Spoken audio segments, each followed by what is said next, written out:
भावना, जागृति, चेतना र प्रस्तुतिको सम्मिश्रण।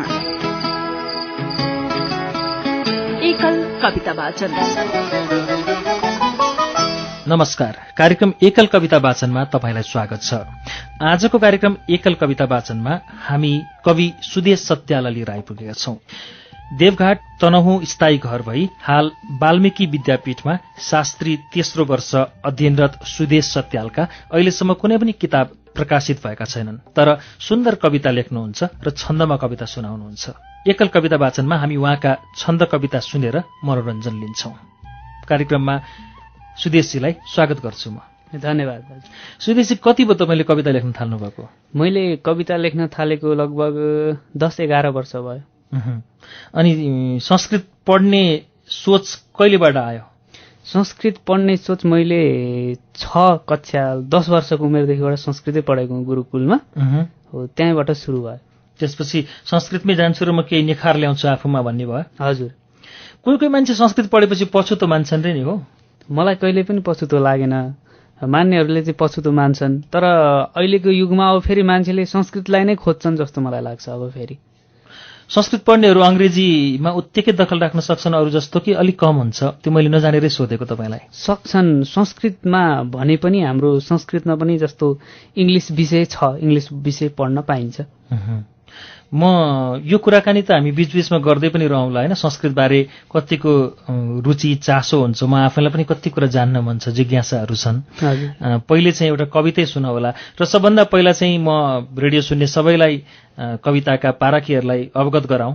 एकल कविता वाचनका कति श्रृङ्खलाहरू हाम्रा गइसके, त्यसो त भूकम्पका कारण केही हप्ता प्रसारण गर्न सकेनौँ हामीले एकल कविता वाचन। मैले कतिपय अतिथिलाई बोलाउँदा नै आउन सक्ने अवस्था थिएन उहाँको, त्यसपछि बजाउन सकेनौँ र अहिले फेरि कति हप्तादेखि हामीले बजाउन थालिसकेका छौँ। जतिजना कवि आए पनि अहिलेसम्म किताबको अथवा कापीको पाना नै नलिकन बस्नुभएको चाहिँ पहिलो अतिथि सुदेश सत्याल हुनुहुन्छ मसँग। तपाईँ चाहिँ बिना कापी, मैले अझ खोइ त कविताको कापीहरू भन्दाखेरि दुईटा औँलाले आफ्नो दिमागपट्टि देखाउँदै यहीँ छन् डायरी मेरो भनेर आउनुभयो। निकै रमाइलो लागेको छ मलाई। पहिलो कविता सुनाउनु पहिले। म पहिलो कविता यही भूकम्पले जन्माएको कविता यही सुनाउन चाहन्छु। कविताको शीर्षक छ भूकम्प। बाँड्छन् राहत हेलिकप्टरहरू गल्ली र यो चोकमा, देशै यो टुहुरो भएपछि सबै छन् शोक नै शोकमा।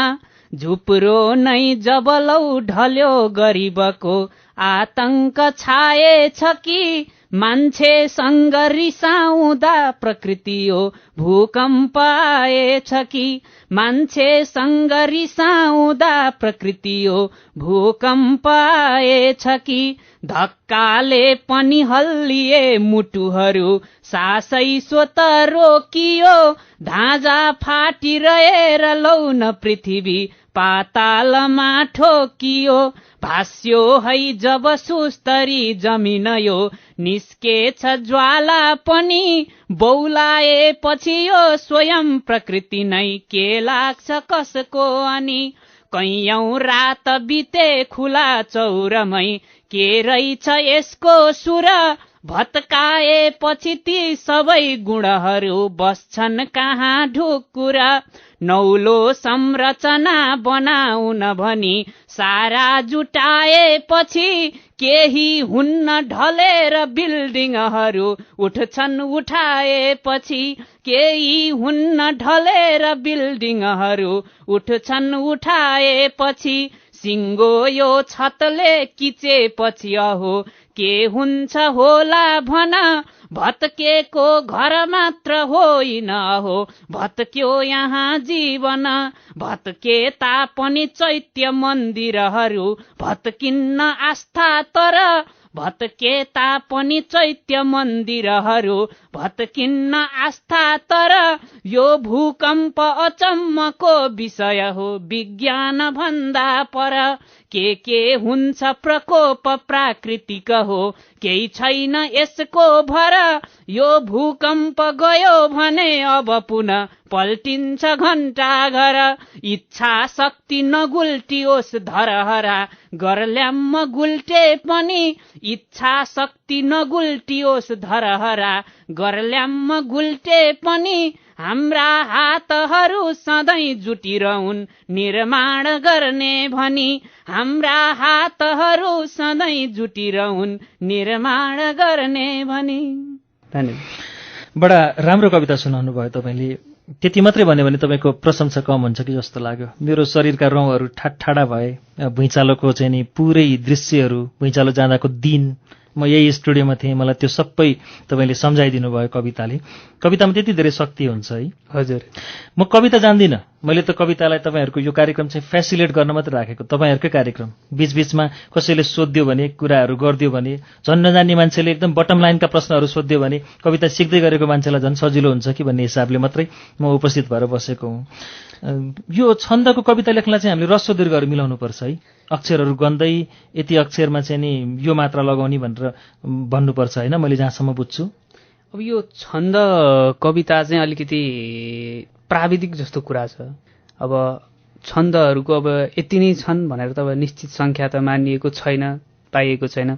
तर प्रत्येक छन्दमा यति नै अक्षर हुन्छ। जस्तै अब मैले अहिले शार्दूल विकृत छन्द हो, अब यसमा 19 अक्षर हुन्छ। 19 अक्षरमा अब गणका कुरा हुन्छन् सबैभन्दा होइन। यसमा चाहिँ अब म स ज स त त होइन, लघु गुरु, यसरी चाहिँ अब यो गरिएको छ। र यसमा चाहिँ 12औं अक्षरमा विश्राम, अनि त्यसपछि अन्तिम अक्षरमा विश्राम, अनि प्रत्येकमा ह्रस्व दीर्घ चाहिँ मिलाउनु पर्ने। यसै गरी प्रत्येक छन्दमा चाहिँ यस्तै खालका नियमहरू हुन्छन्। अब यो मिलाउनलाई नै औँला भाँचेर लेख्नुपर्छ होला प्राय मानिसलाई होइन, कविता लेख्दाखेरि। त्यसमाथि अनि लेखेर राखेपछि बल्ल त्यो स्टोर हुन्छ र अनि चाहिएको बेलामा पढ्न सकिन्छ। तपाईँ चाहिँ कहिले लेखेको कविताहरूलाई कसरी दिमागमा टक्कै राख्नुहुन्छ त? कापी नै नलिआउनु भयो यहाँ अहिले? मलाई कस्तो हुन्छ भने, जस्तो अब म चाहिँ कविता पहिला रफमा लेखिन्छ होइन, त्यसपछि सफ गरिन्छ। सफमा गरिसकेपछि लगभग 2-3 पटक त्यो पढिसकेपछि त्यो कविता चाहिँ कण्ठस्थ हुन्छ भनौँ।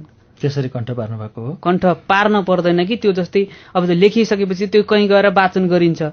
वाचन गरिसकेपछि 2-3 ठाउँमा वाचन गरिसकेपछि त्यो आफै कण्ठ हुन्छ। त्यस्तो कण्ठ गरिरहनु पर्दैन। अब कण्ठै भएको अर्को कुन सुनाउनुहुन्छ त हामीलाई?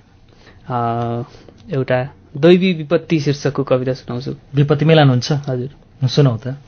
पानी सिमसिम होइन दर दर गरी दर्केर के गर्यो, कसलाई भन दोष लाउनु यहाँ दैवी विपत्ति पर्यो। खै के सम्झिनु दैवले सब खुसी हाम्रो लुटेको दिन, छाती चर्र चिरा परिकन फुट्यो कोसी फुटेको दिन। आमा ती पुरिन गएर पहिरो बच्चा रुँदै थियो पर, बिल्ली बाठ बनाउँदै समय यो हाँसिरहेको तर। खोज्नेले कति खोज्दछन् तर हो लासै भयो बेपता, जाउँ बस्न त्यतैतिर हो जाँदैन पहिरो जता। क्या आवास विहीन जीवन भयो कोसँग पोख्ने पिर, बस्ने ठाउँ यही रहेछ कि कसो तिरपालको मुनतिर। केही विध्वंस हुने भयो किनभने अत्यन्त खोला बढ्यो, प्राणी मात्र लडे भनौँ र कसरी सिङ्गो पहाडै लड्यो।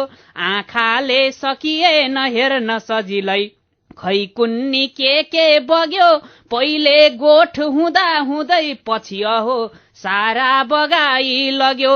व्यर्थै आउँछ यो असार महिना लाग्दैछ अहिले किन, चाहे सक्दछ यो झरी परिरहे पृथ्वी बगाइदिन। चाहे सक्दछ यो झरी परिरहे पृथ्वी बगाइदिन। आएरै पहिरो अचानक अहो बाटो हराएपछि, आएरै पहिरो अचानक अहो बाटो हराएपछि, बाली अन्न लगाउने अब कहाँ माटो हराएपछि। बाढी पस्दछ गाउँमा कति छिटो छन्धेर दुखीहरू, बाढी पस्दछ गाउँमा कति छिटो छन्धेर दुखीहरू। आए हुन्छ सधैँ बसन्त ऋतु यो बर्खा नआओस् बरु, आए हुन्छ सधैँ बसन्त ऋतु यो बर्खा नआओस् बरु। यो भाका हाल्ने पनि शैली हुन्छ छन्दका कविता पढ्दा? हुन्छ, प्रत्येक छन्दको आफ्नै आफ्नै लय हुन्छ। यो शार्दूल विक्रीडित चाहिँ पहिला पहिला रामायण पढ्दाखेरिदेखि नै आएको छन्द होइन? यो शार्दूल विक्रीडित छन्द चाहिँ छन्दहरूमा लगभग राजा नै मानिन्छ। जस्तै हाम्रा छन्दहरूमा कुरा गर्दाखेरि शिखरिणी छन्द भयो। शिखरिणी छन्दमा चाहिँ हामी विशेष गरी यो करुण रसका कविताहरूलाई बढी चाहिँ त्यो भयो भने राम्रो भन्छौँ। जस्तै वंशस्थ छन्द भयो भने त्यहाँ प्रकृतिको वर्णनका कविताहरू आयो भने अलि राम्रो मान्छौँ। अब वसन्त तिलका छन्दको कुरा गरौँ भने त्यहाँ अलि श्रृङ्गारका कविता आयो भने राम्रो मान्छौँ। तर यो शार्दूल विक्रीडित छन्द चाहिँ यस्तो छन्द हो, हामीले जस्तो किसिमको भाव राखौँ, अब करुण रसको भाव राखौँ अथवा कुनै चेतनाका भाव राखौँ, अलिकति क्रान्तिकारी खालको भाव राखौँ, जस्ता किसिमका भावहरू पनि त्यो छन्दमा सुहाइदिन्छ कि। नेपाली समाजमा काव्य चेतना यो वाचन गर्ने रहरहरू चाहिँ यस्तै पौराणिक कृतिहरूबाटै आएको होइन? यो छन्द भनेकै यो पौराणिक भनौँ पूर्वीय साहित्य जुन अब हाम्रा चाहिँ महाभारत भए, रामायण भए, संस्कृत साहित्यमा लेखेका जति पनि ग्रन्थहरू छन्, महाकाव्यहरू छन्, खण्डकाव्यहरू छन्, हामी संस्कृत साहित्यको कुरा गर्ने भने त्यहाँ सबै यही शास्त्रीय छन्दमै लेखिएका छन्। र हामीले लेख्ने जुन यो छन्द भनेर हामीले नेपाली साहित्यमा छन्द कविता भनेर मानेको त्यो छन्द पनि त्यही शास्त्रीय छन्दै हो, चाहिँ पूर्वीय साहित्यबाट आएको त्यही शास्त्रीय छन्द नै हो। तपाईँ उज्यालो 90 नेटवर्क सुन्दै हुनुहुन्छ, कार्यक्रम एकल कविता वाचन, र आजका कवि हुनुहुन्छ हामीसँग सुदेश सत्याल। उहाँको स्थायी घर तनहुँ देवघाट, हाल वाल्मीकि विद्यापीठमा शास्त्री तेस्रो वर्षमा अध्ययनरत हुनुहुन्छ र उहाँले हामीलाई कविताहरू सुनाइरहनु भएको छ, छन्दका कविताहरू, र कापी नलिकन बस्नुभएको छ। उहाँको दिमागमा सबै कविताहरू कण्ठ छ। मैले पटक पटक यो कुरा भनिरहँदाखेरि अतिरञ्जित नहोला भन्ने लाग्छ मलाई सुदेशजी, किनभने कमै मान्छेहरू कण्ठस्थ पार्न सक्ने खुबीका हुन्छन् कि जस्तो लाग्छ मलाई। तपाईँले त्यस्तो भेट्नु भएको छ कि अरू पनि? एकदम भेटेको छु। अब धेरै कतिपय साथीहरूलाई त कविता लेख्ने बित्तिकै फ्याट्टै कण्ठ भइहाल्छ। मलाई त अझ भनौँ न, त्यो लेखेर त्यो सफ गरेर 2-3 पटक कहीँ गएर भनिसकेपछि बल्ल कण्ठ हुने हो। जस्तै कण्ठै पार्न त पर्दैन। अब त्यस्तो अब कतिपयलाई त्यो मैले आफूले लेखेको किताबै कण्ठ भएको पनि मैले थाहा पाएको छु। यो विलक्षणता हो कि नि त त्यसरी कण्ठ पार्नु? तपाईँको बाहेक सबैको जोडेर भनौँ न हामी। विलक्षणता त्यो त एउटा सबैमा हुँदैन, त्यो सबैमा एकदम कममा हुन्छ, एकदमै कममा हुन्छ त्यो त।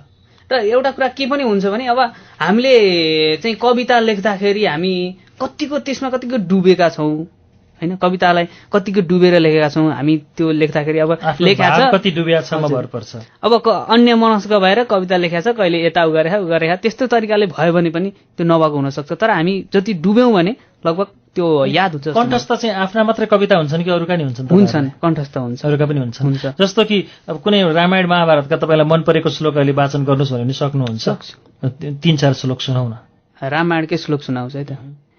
एक दिन नारद सत्यलोक पुगी गया, लोकको गरौँ हित भनी, ब्रह्मा ताई थिया पर्या चरणमा, खुसी गराया पनि। क्या सोच्छौ तिमी सोध भन्छु म भनी, मर्जी भए थियो जसै, ब्रह्माको करुणा बुझेर ऋषिले बिन्ती गर्यायो तसै। हे ब्रह्मा जति हुन् शुभाशुभ सबै, सुनिरया छु कछु, बाँकी छैन तथापि सुन्न अहिले, इच्छा म यो गर्दछु। आउला जब यो कली बखतमा, प्राणी दुराचार भई, गर्न्या छन् सब पाक अनेक तरहका, निचका मतीमा गई। मलाई यस विषयमा अझ कुरा उठाउन मन छ, तर धेरै कुरा गरिरहँदाखेरि तपाईँको त्यो श्लोक सुन्न कुरिरहनु हुने श्रोतालाई चाहिँ मैले अन्याय गर्नु मिल्दैन। त्यसकारण म तपाईँलाई कवितातर्फै लैजान्छु, यी कुराकानी पनि गर्छु।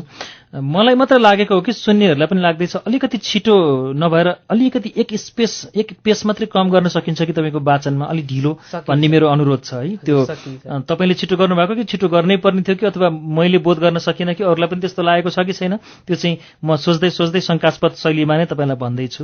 अब कुन कविता सुनाउनुहुन्छ त तपाईँको? विपदको एउटा सुनियो, भूकम्पको एउटा सुनियो, रामायणकै पनि सुनियो, अब कुन सुनाउने? म एउटा कविता सुनाउँछु। यो कविता चाहिँ म दार्जिलिङ पुगेको बेला लेखेको थिएँ। दार्जिलिङकै परिवेशलाई लिएर लेखेको छु। कविताको शीर्षक छ दार्जिलिङमाथि एउटा कविता। हाम्रै देश सरी त्यहाँ सबतिरै झरना नदी ताल छ, हाम्रै देश सरी त्यहाँ सबतिरै झरना नदी ताल छ, बस्छन् भारतमा तथापि मनमा नेपाल नेपाल छ। नाता भारतसँग धेर गहिरो जोडेर आएछु कि यो मेरो मुटु चाहिँ दार्जिलिङमै छोडेर आएछु कि टिस्टा छेउ पुगेर सम्झिन पुगे ती वीर गाथाहरू टिस्टा छेउ पुगेर सम्झिन पुगे ती वीर गाथाहरू लड्नैसम्म लडे कुनै समयमा ती भक्ति थापाहरू कैयौं वीर सपुतको रगतको टाटो अझैसम्म छ धेरै भूमि गुम्यो कहाँ तक गुम्यो आँठो अझैसम्म छ नेपालीपन झल्किने विविधती चालाहरू छन् त्यहाँ मान्छेका पनि स्याउ तुल्य रसिला गालाहरू छन् त्यहाँ हावा सिर चल्दछ चिया बारीहरूमा पनि फुल्दो रहेछ गुराँस फूल बनका घारीहरूमा पनि बच्छन् मादलका कतै स्वरहरू घिन्ताङ वा घिन्तिङ बाँसैको जब झ्याङ देखिन पुगे सम्झे दशैंको पिङ हाम्रा गर्व र पर्वका विषय छन् सभ्यताका निधि हाम्रा गर्व र पर्वका विषय छन् सभ्यताका निधि चौबन्दी पटुकी लगाइरहने मेरी त्यही छिन् दिदी चौबन्दी पटुकी लगाइरहने मेरी त्यही छिन् दिदी टल्केको छ बिहानमा हिमचुली सिन्दुर लाइकन खैको चाहिँ खुसी हुँदैन भन हे यो दृश्य पाइकन गुम्सेका जति जे थिए हृदयमा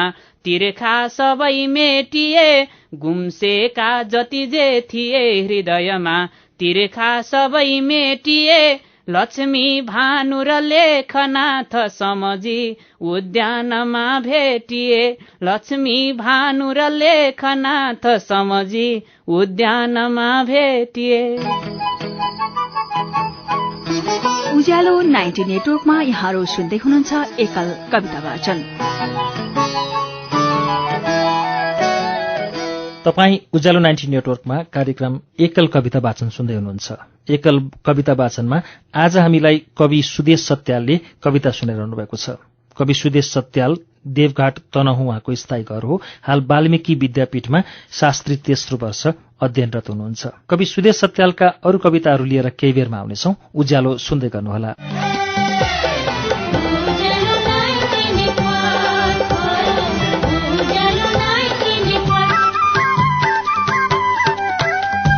सीधा कुरा प्रश्न विचार उज्यालो 90 नेटवर्क।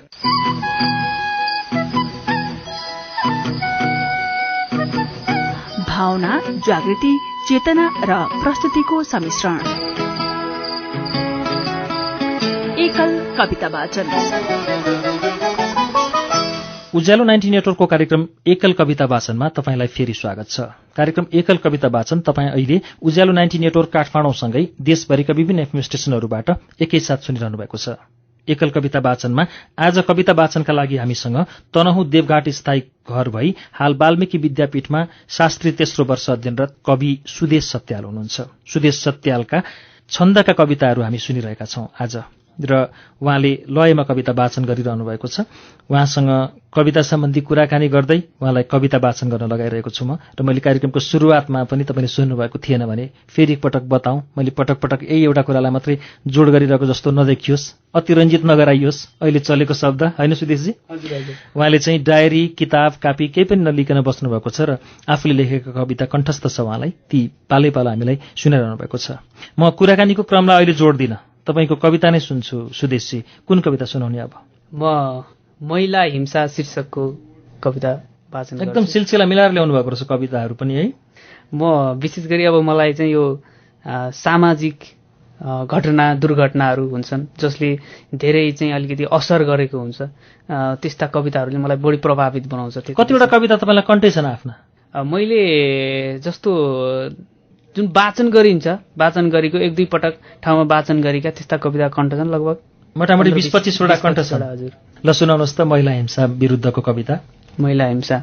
होलिन् जीवित द्रौपदी सहरमा कसले गर्यो ध्यान खै होलिन् जीवित द्रौपदी सहरमा कसले गर्यो ध्यान खै एक्लो कृष्ण छ गोपिनी 100वटा स्त्रीमाथि सम्मान खै एक्लो कृष्ण छ गोपिनी 100वटा स्त्रीमाथि सम्मान खै छाटोस् दर्शन धर्मले जुनसुकै एउटा कुरा सार छ नारीको उपहास गर्दछ भने त्यो शास्त्र बेकार छ नारीको उपहास गर्दछ भने त्यो शास्त्र बेकार छ आफ्नो जीवन यो सुरक्षित भए कोही कतै रुन्छ र आफ्नो जीवन यो सुरक्षित भए कोही कतै रुन्छ र राम्रो होइन सती प्रथा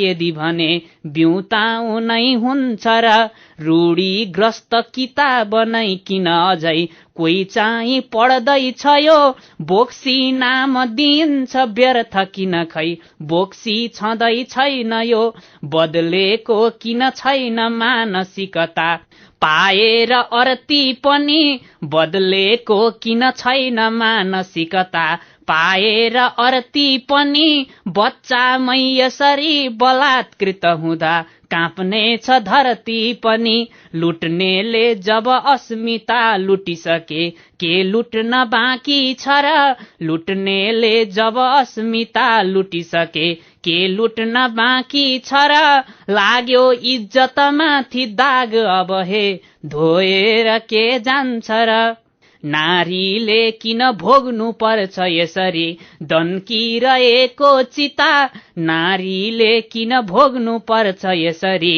दन्किरहेको चिता छोरीको किन यौन शोषण हुँदा दोषी छ आफ्नै पिता छोरीको किन यौन शोषण हुँदा दोषी छ आफ्नै पिता यस्ता तुच्छ दरिद्र भाव जति छन् खुर्केर फालेपछि हे देवी अब न्याय हुन्छ खुकुरी आफै उचालेपछि हे देवी अब न्याय हुन्छ खुकुरी आफै उचालेपछि यो भित्री मुटु पाल पर्दछ हो छन् दुःखदायी कथा यो भित्री मुटु पाल पर्दछ हो छन् दुःखदायी कथा जिउँदै मार्छ कतै जलाउँछ कतै यो दाइजोको प्रथा बालु लाग्छ जता ततै अब गई यो चेतनाको टुकी बालु लाग्छ जता ततै अब गई यो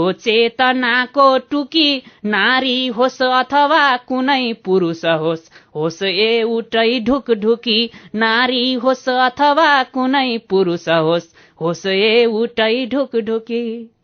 बडा गजब तपाईले त असाध्यै मन छुने कविताहरू सुनाउनु भयो प्रत्येक कवितामा दम छन् हैन एकपछि अर्को कविता अब कस्तो ल्याउनुहुन्छ होला भन्ने चासो लागिरहन्छ मनमा निकै राम्रो सुनाउनु भयो यति कविता सुनिसकेपछि सबै सुन्नेहरूलाई पनि चासो लागिरहेको होला सुदेशजीको घरमा को हुनुहुन्छ भनेर मेरो घरमा अहिले बुवा मम्मी मात्रै हुनुहुन्छ अहिले चाहिँ अनि पहिले चाहिँ को हुनुहुन्थ्यो र भन्नाले अब तपाईहरु छरिएर बस्नु भएको छ कता कता को हुनुहुन्छ हामी 4 जना दाजुभाइ म कान्छो छोरो दुईटा दाइहरू छुट्टिसक्नु भएको छ एउटा दाइ जागिरको क्रममा पनि घरबाट अलि धेरै टाढै हुनुहुन्छ एकजना दिदी हुनुहुन्थ्यो दिदीको विवाह भइसक्यो अहिले घरमा चाहिँ बुवा मम्मी मात्रै हुनुहुन्छ। अनि परिवारमा साहित्यिक कोही हुनुहुन्थ्यो तपाईको कि तपाई नै पहिलो हो?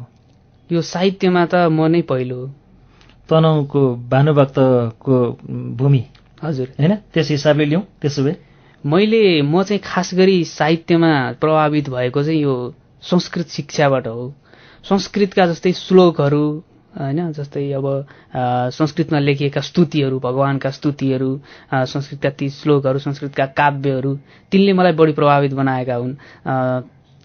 र पछि चाहिँ अब यो सुरुमा चाहिँ आफूले लेख्न नजान्ने अरूले चाहिँ लेखेको त्यो आफूभन्दा दाइहरूले अब संस्कृत पढ्ने प्रायः सबै छन्दमा लेख्ने अनि आफ्नो दाइहरूले चाहिँ धेरै राम्रा राम्रा कविताहरू लेखेको सुन्दा म त्यतिखेर 6 कक्षादेखिबाट संस्कृत पढ्न थालेँ अनि त्यसपछि दाइहरूले चाहिँ धेरै राम्रा राम्रा कविता लेखेको सुन्दा कहिले हामीले पनि कहिले लेख्न सकिएला त्यसरी मजाक कहिले भन्न सकिएला जस्तो लाग्थ्यो कि सानो त मञ्चरमा भन्नुहुन्छ हजुर। कहाँ कहाँ जानुभयो मञ्चमा? तपाईँ अघि दार्जिलिङ पुगेको कुरा गर्नुभयो, कता कता पुग्नु भएको छ? म त्यही 20-25वटा जिल्लामा पुगेँ।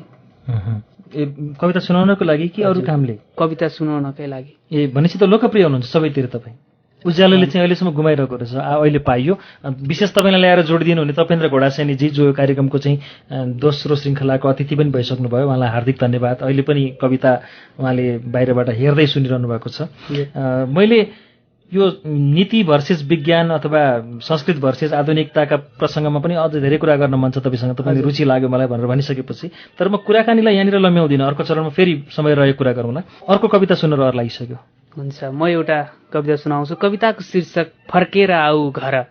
यो विदेश गएकाहरूलाई सम्बोधन गरेर लेखेको छु।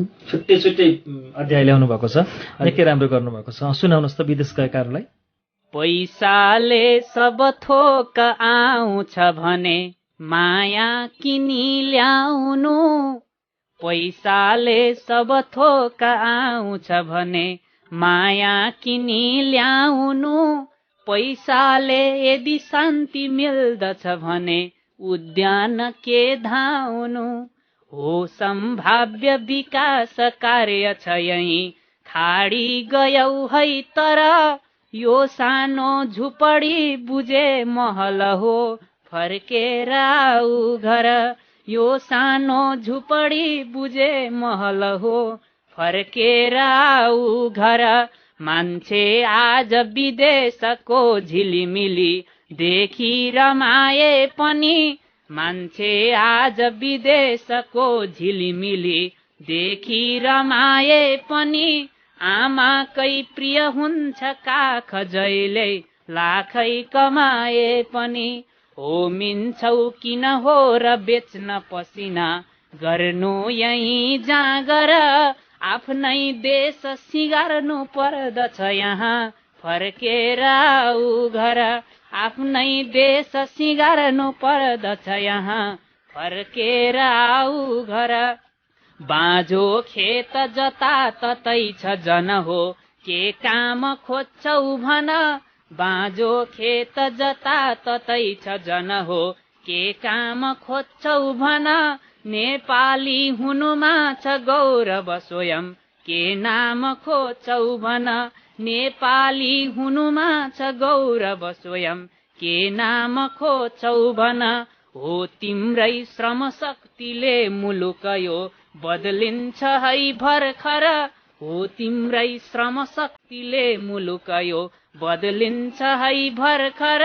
मूलै मूल अवश्य फुट्दछ यही फर्केर आऊ घर, देखाऊ बरु देशमै बसिरही पाखो पखेरो खनी, देखाऊ बरु देशमै बसिरही पाखो पखेरो खनी, मोती फल्दछ है परिश्रम गरे यही मृत्तिकामा पनि, मोती फल्दछ है परिश्रम गरे यही मृत्तिकामा पनि, तिम्रै कर्मठ हातबाट धरती बन्ने छ यो उर्वर, तिम्रै कर्मठ हातबाट धरती बन्ने छ यो उर्वर, पक्कै उन्नति हुन्छ पौरख गरे फर्केर आऊ घर, बुझ्छौ गोप्य कुरा विदेशतिरको ढोका चियाएपछि, बुझ्छौ गोप्य कुरा विदेशतिरको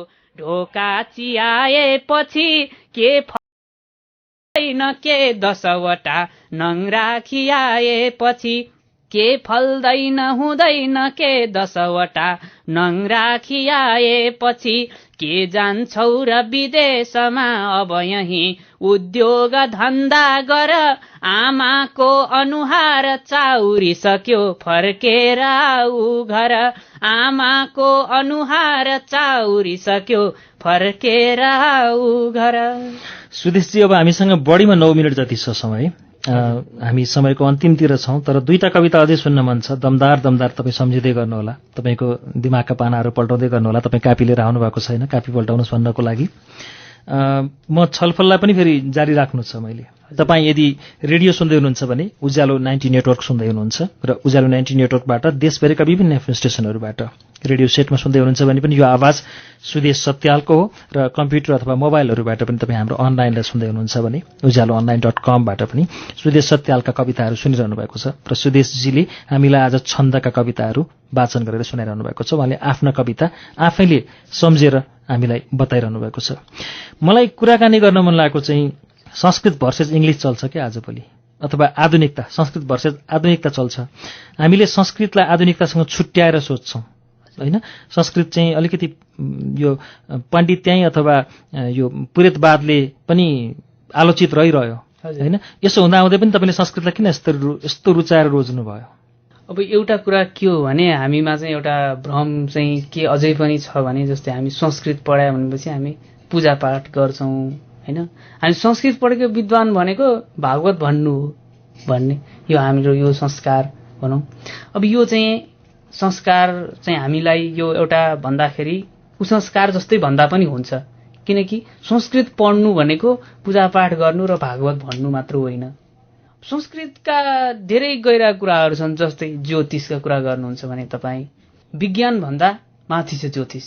तपाईँ हेर्नुहोस् आजभन्दा अबको भविष्य उसले भनिदिन्छ, यति 1 वर्ष पछाडि यति गते यति बजे यतिखेर आकाशमा ग्रहण लाग्छ। लागेको छ नि अहिलेसम्म, कहिले फरक गएको छ र? हामी चन्द्रमाका ग्रह भू उपग्रह यिनीहरूका कुरा गर्छौँ। अब यो जुन कुराहरू छन् यी विज्ञानहरू जति पनि माथि अन्तरिक्षमा पुगेका छन् त्यसको खास ठोस प्रमाण ताराहरूका ती सम्बन्धहरू ती हरेक कुराहरू सबै ज्योतिष शास्त्रमा सबैमा लेखिएकै छ। तपाईँले भनेअनुसार चाहिँ पूजापाठ र भागवत चाहिँ त्यसै गलतै हो त? त्यो पढ्नु चाहिँ गलतै होइन, त्यो हाम्रो एउटा भनौँ न एउटा हाम्रो चलिआएको एउटा संस्कार हो। त्यसलाई हामीले छोड्न पनि हुँदैन, संस्कार हामीसँग छ।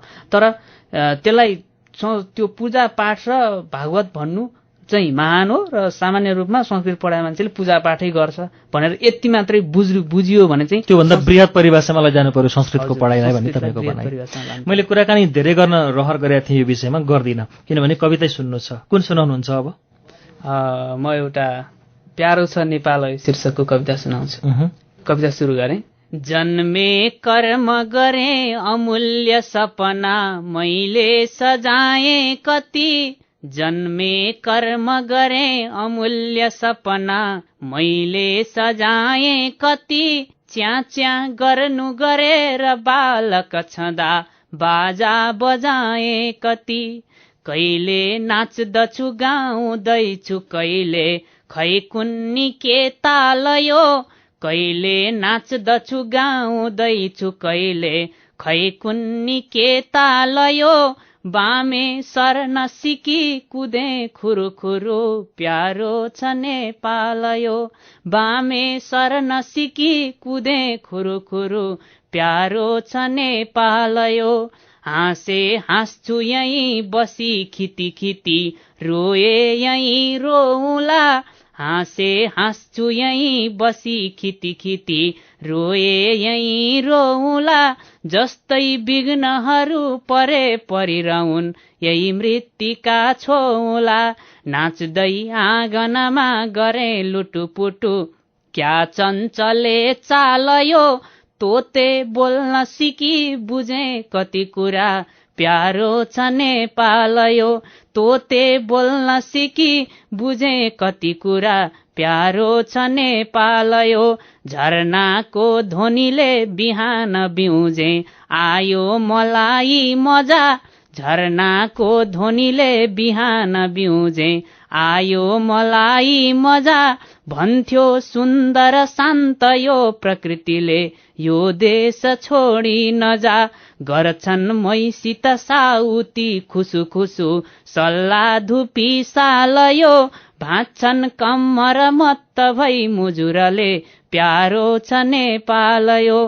भाँच्छन् कम्मर मत्त भई मुजुरले प्यारो छ नेपालयो, मेरो देह नसा नसा हृदयमा यही देशको चित्र छ, मेरो देह नसा नसा हृदयमा यही देशको चित्र छ, खोजेदेखि रहस्यमूलक कुरा झन् भित्रको भित्र छ।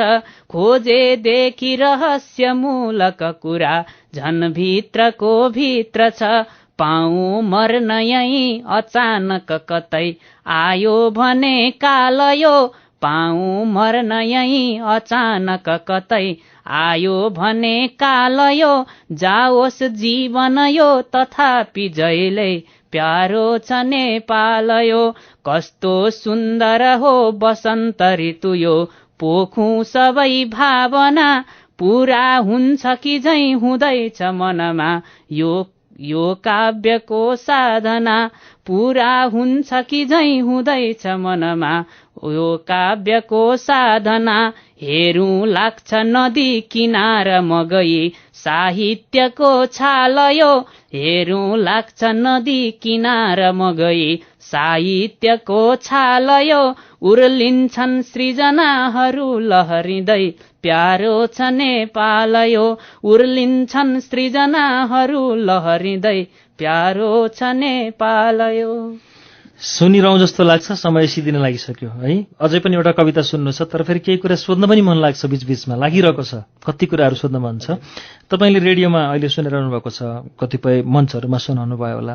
त्यो बाहेक पनि कहिलेकाहीँ हुन्छ नि अनौपचारिक रूपमा साथीभाइ नजिकै बसेर कोही विशेषलाई सुनाउनुहुन्छ कि सुनाउनुहुन्न कविता? तपाईँ कविता सुन्न रहर गर्नुहुन्छ कि गर्नुहुन्न? कोही त्यस्तो धेरै हुन्छ, जस्तो म साथीभाइहरू पनि अब कविता सुन्न पर्यो भन्दै आउँछन् होइन। अब स्कुल के अरे क्याम्पसतिर जाँदाखेरि कहिलेकाहीँ यसो खाली टाइम भयो भने यसो बसेर सुनाइन्छ।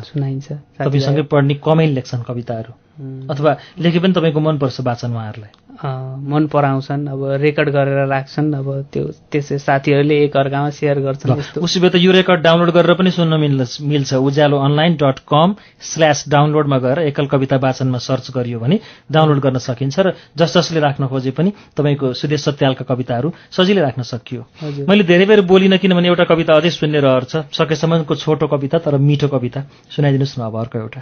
अन्तिममा म एउटा फरक छन्दको श्रृङ्गारिक कविता सुनाउँछु है त। सधैँ पाइराखौँ म तिम्रो सहारा, भुजङ्गप्राय छन्द।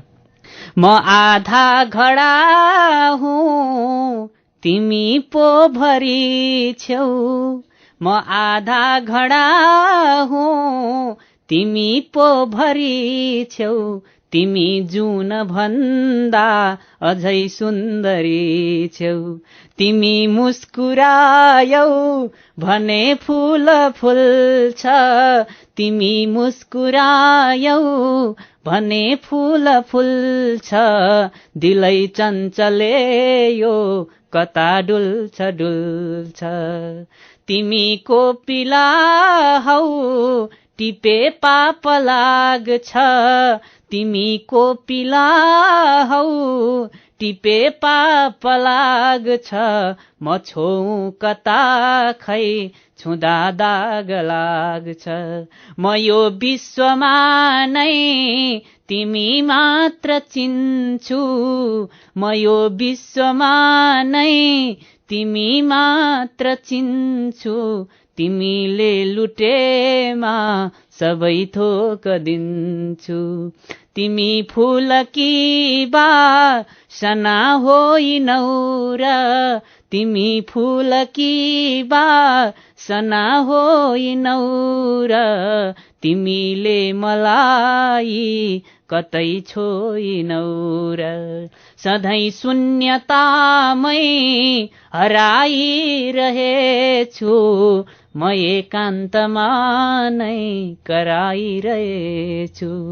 तिमी भित्र भित्रै लजायौ कि जस्ती। तिमी भित्र भित्रै लजायौ कि जस्ती। दिलै भित्र कोही सजायौ कि जस्ती। म को हुँ कहाँ बस्छु बिर्सेछु सारा। म को हुँ कहाँ बस्छु बिर्सेछु सारा। सधैँ पाइराखौँ म तिम्रो सहारा। सधैँ पाइराखौँ म तिम्रो सहारा। भुजङ्ग प्रयात छन्दमा श्रृङ्गारिक कविता सुदेश सत्यालको कविता सुनाइयो। यो त कविताभन्दा बढी प्रेम पत्र पो हो कि प्रस्ताव? एउटा कवितै हो हुन त। कविता प्रस्ताव शैलीको बन्न गयो, पढ्न चाहनुहुन्न? प्रस्ताव शैली नै भनेर लेखिएको त होइन, कवितै लेख्छु भनेर लेखिएको हो। अब यो चाहिँ संयोग हुन सक्छ। खुसी लाग्यो, मैले रमाइलो पनि गरेको अन्तिममा सुदेशजी। साह्रै मिठो कविता सुनाउनु भयो। आज समयले बिदा गर्यो, मिल्यो भने केही हप्तापछि फेरि अरू कविता लेख्दै गर्नुहोला। म फेरि पनि तपाईँलाई निमन्त्रणा गर्ने कुरा आजैको कार्यक्रममा यही साँझमा मैले बताएँ। हजुर, तपाईँलाई यो कार्यक्रम सुनेपछि कसैले सम्पर्क गर्न खोज्नुभयो भने के फेसबुकबाट भेटिन्छ? हजुर, फेसबुकबाट भेटिन्छ। सुदेश सत्याल भनेर खोज्नु पर्यो, इङ्ग्लिसमा लेख्नु भएको छ। SUDESSATYAL। हस्, धन्यवाद हाम्रो कार्यक्रममा आउनुभएकोमा। हजुर, धन्यवाद। हवस् त, देवघाट तनहुँ स्थायी घर भई हाल वाल्मीकि विद्यापीठमा शास्त्री तेस्रो वर्ष अध्ययनरत कवि सुदेश सत्यालका यिनै कविताहरूको वाचन सँगसँगै आजको एकल कविता वाचनबाट अब प्राविधिक साथी सशेन्द्र गौतम र म प्रस्तोता अच्युत घिमिरे पनि बिदा हुन्छौं। शुभरात्रि।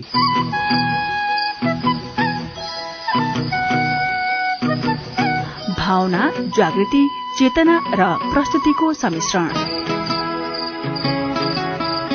एकल कविता वाचन।